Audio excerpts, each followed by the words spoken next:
Allez, c'est parti. Aujourd'hui, reprise à l'obstacle. Après 3 mois sans avoir vu une seule barre. Vous imaginez bien qu'en plus, avec ce nouveau club, je me fais pipi dans la culotte. Je sais pas s'il y a un jour où on passe au-dessus de cette petite appréhension qu'on se met à l'obstacle. En tout cas, c'est pas du tout pour aujourd'hui. En plus, j'arrive le jour où ils enchaînent. Donc comme ça, pour la reprise, c'est nickel. Du coup, là, on détend sur les obstacles un petit peu à l'isolé pour prendre connaissance du parcours. Et les vidéos sont mute. Je suis désolée, mais parce que mes copines étaient en train de terminer quelqu'un. Donc, par respect pour la personne, malgré tout, j'ai dû cut le son. Et non, on ne parle pas de quelqu'un de mes écuries ou quelqu'un qui fait cours avec moi parce qu'on aimerait quand même avoir des amis. Bon, pour parler un petit peu de la séance de saut, je suis vraiment sur la retenue. Je vous avoue que je suis stressée au max. Je suis super intimidée parce que c'est un nouveau coaching pour moi. Il faut que je prenne mes marques. Et l'ancien coach que j'avais, c'était le seul qui m'avait coaché après ma pause de 7 ans. Du coup, c'est vrai que je dois un petit peu recommencer depuis le début, quoi. Bon, allez, on a détendu. Du coup, c'est parti pour l'enchaînement. Évidemment, on y va sans crainte. Je déconne, évidemment, à l'entrée double, on le foire. Je prie tous les dieux pour que ma jument s'en sorte. Vu qu'elle est adorable et qu'elle m'aime et qu'elle sait qu'elle aura 20 000 carottes, elle me le sauve. Mais bon, la boulette est faite. Et vu que j'ai un mental de chips, là, je me décompose. Je sais plus comment trouver mon galop. Je tire.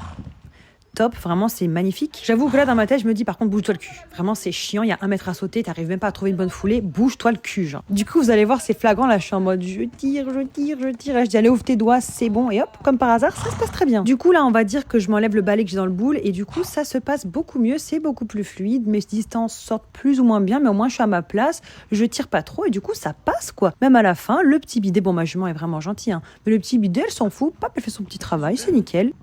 La petite caresse et puis on recommence pour être sûr que c'était pas un coup de chance la première fois. Bon par contre l'entrée du double je compte pas la réussir une seule fois hein. Cette fois je zigzag, je sais même pas pourquoi. Mais bon ma foi on va se dire que c'est parce que ça fait 3 mois que j'ai pas sauté, pas parce que je suis nulle. Ensuite le reste du parcours je suis beaucoup plus détendue malgré tout je trouve. Je tire beaucoup moins mais du coup mes places sont quand même meilleures. Après est-ce qu'il faut se réjouir parce qu'on trouve des places correctes sur une 1 mètre, je ne sais pas. Là, avec cette confiance, je demande une petite place en allant et ça marche. Bah ouais, des fois on est chanceux. Et je termine mon parcours avec une jument très énergique, ce qui fait rire mes copines. Oh putain, elle est pas. Élite. Bah ouais, avec moi, il n'y a pas de juste milieu. Soit je fous rien, soit je vais à fond. Et on termine par le petit bidet. Ma jument, clairement, elle en a rien à faire. En plus, il fait 20 cm, clairement. Mais moi, là, je suis médaillée d'or des JO. Vraiment, je caresse, je suis trop heureuse, quoi. Après, je lui fais ses petits soins. Je lui graisse les pieds. Je l'emmène ensuite à la douche. Qu'est-ce qu'il y a, ma fille? Qu'est-ce qu'il y a, mon cœur?